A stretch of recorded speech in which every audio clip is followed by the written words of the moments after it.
Bonsoir à tous. Il va encore faire très chaud cette semaine en Bourgogne-Franche-Comté comme partout en France. Météo France prévoit un nouvel épisode de forte chaleur dans les prochains jours avec un pic attendu en milieu de semaine prochaine. Le mercure pourrait grimper jusqu'à 40 degrés localement. C'est l'une des conséquences de ces fortes températures. Les vendanges sont de plus en plus précoces. En Saône-et-Loire, la récolte a d'ores et déjà commencé. Ce week-end, les premiers vendangeurs étaient dans les champs, du jamais vu dans la région.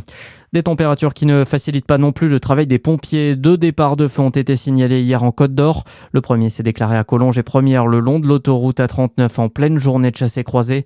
Rapidement maîtrisé par les secours, il n'a provoqué aucun dégât.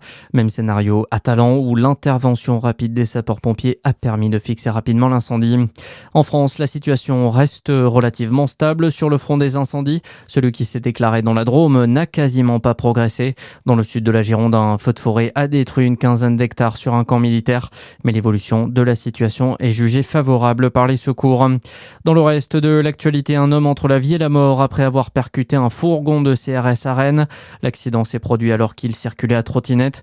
Le jeune homme suivait le fourgon en outrageant les occupants du véhicule selon le procureur adjoint de Rennes. Une enquête est en cours. Les familles auront bientôt accès à des critères d'évaluation de la qualité des EHPAD, à savoir les taux d'encadrement, d'absentéisme et de rotation du personnel.